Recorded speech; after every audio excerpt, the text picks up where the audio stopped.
contra o rebaixamento. Tem que pensar passo a passo. Nós vamos pensar passo a passo, com calma. Ou em busca da taça. O título ele se conquista jogo a jogo. O futuro já começou. A gente não pode perder mais muito tempo e a gente precisa imediatamente conversar sobre o nosso futuro a curto, médio e longo prazo.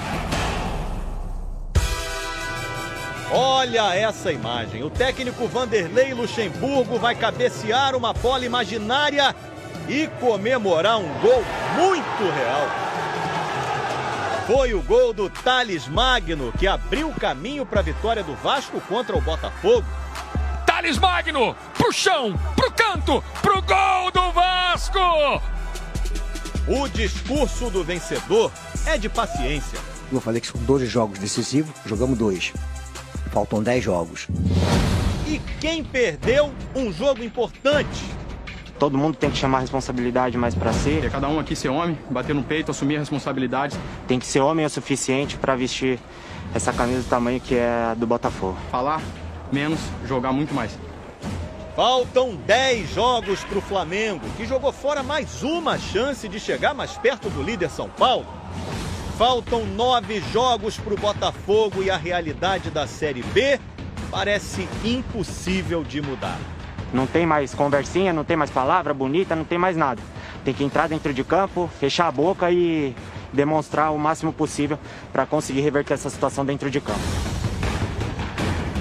Meu amigo, momentos de tensão, Globo Esporte chegando, já tem. Vamos falar de Vasco, de Botafogo, de Flamengo nessa reta final do Brasileirão.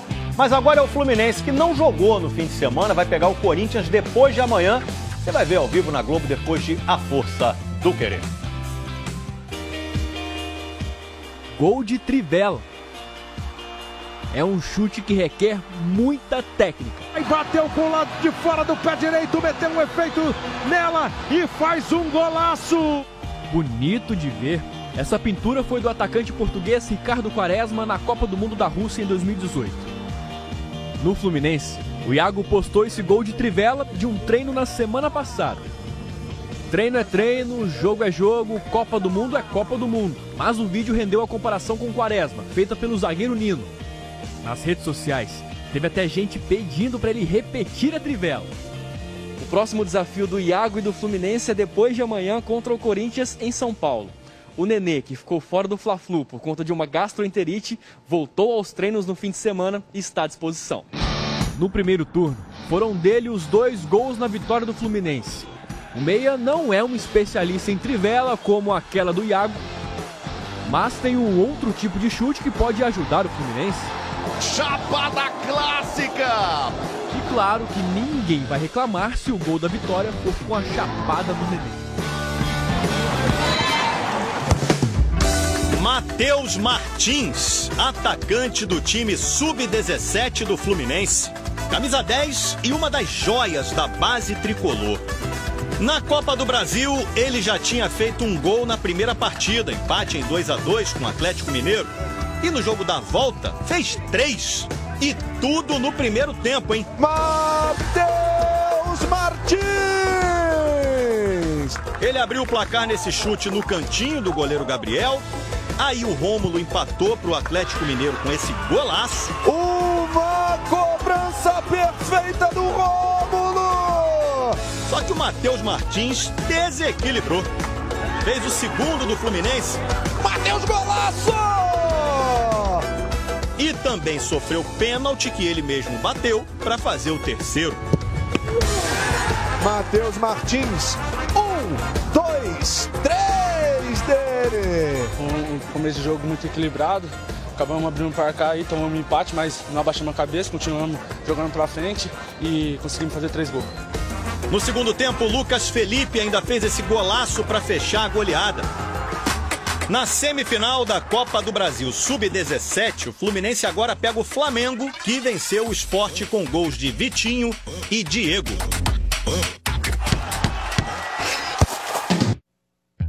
Tem uma dica legal para você, hein? Lá no ge.globo/amesa ou nas principais plataformas de podcasts, tem uma análise sobre os tropeços do São Paulo no Brasileirão e um debate se ainda há luz no fim do túnel para o Flamengo nessa temporada. Como não chamar de crise o que vive o Flamengo? Totalmente decepcionado. Como evitar a pergunta: Rogério Ceni fica? É a única garantia que eu te dou. É que no futebol não existe garantia. Como reagir? Falar menos, jogar muito mais. Rogério Ceni preparou algumas surpresas para o jogo contra o Ceará. A principal delas, saiu o Gabigol, entrou o Pedro. O Pedro, para ser uma referência mais próxima à área, o que não diminui em absolutamente nada a importância que o Gabriel tem pro time. Gabigol ficou no banco, primeiro com a camisa de treino, sem chuteira. Depois, já devidamente vestido, mas aí foi ao vestiário. Ei, Gabigol, ei! O jogo tá continuando. Fica lá no banco. Voltou. Aqueceu. Eu acho que beira o absurdo ele ainda não ter entrado nessa partida. Passou da hora do Gabigol. Ele até entrou aos 24 minutos do segundo tempo, mas tocou um pouco na bola, teve uma chance de gol. E de novo o Flamengo, com o Gabigol em campo e fora dele, decepcionou. As entradas de César no gol, Gustavo Henrique na zaga e Pedro no ataque não surtiram efeito. Aos 12 minutos de jogo, já estava 1-0 para o Ceará. É o nome da emoção! O Flamengo criava pouco. A melhor chance do time no primeiro tempo, a Arrascaeta quase fez, mas o goleiro Richard pegou. E o Ceará quase aumentou, de novo com Vina. Tem que ser mais eficiente, buscar mais o gol, finalizar mais para o gol. E isso até que aconteceu. As chances apareceram, principalmente para Pedro. Pedro para fora, a chance do Flamengo empatar o jogo. Quando tentou de cabeça, Richard salvou. Quando se viu de frente para o goleiro novamente, ficou por cima. Nesse momento, o Gabigol já estava em campo. Ajudou o Pedro, que ficou caído. E 2 minutos depois, pareceu demorar a entender o que Rogério Ceni queria ali na prancheta. O que quer que fosse, não deu tempo de colocar em prática. Kelvin fez 2-0 diante de um Flamengo desorganizado. Quem estava na marcação era o atacante Vitinho.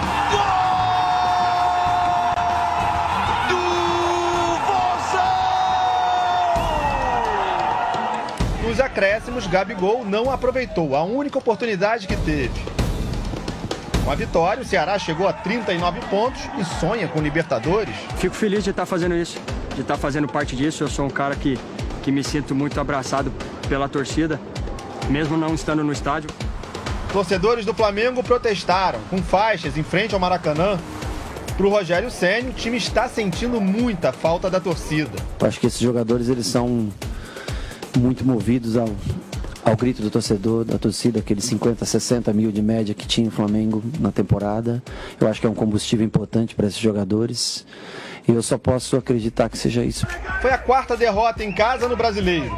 4 também é o número de vitórias, empates e derrotas do Rogério Ceni com o Flamengo. Um aproveitamento de 44,4%, ruim e que deixa o time em 4º lugar no campeonato. Você tem que conquistar a garantia com resultados dentro de campo. Até agora os resultados são poucos, são frágeis, são ruins perto do que esse time pode produzir.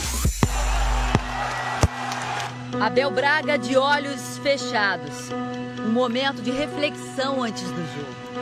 Mas será que não passa um filme pela cabeça do treinador? Abel foi contratado pelo Flamengo no começo de 2019. Conquistou o Campeonato Carioca, mas a campanha inconsistente no Brasileirão fez com que ele pedisse demissão em maio daquele ano. O Flamengo trouxe o substituto de Portugal e o final dessa história você já conhece. Flamengo campeão brasileiro em 2019! Abel então seguiu a vida. Passou pelo Cruzeiro, pelo Vasco, mas não conseguiu ficar mais de 3 meses em nenhum dos clubes.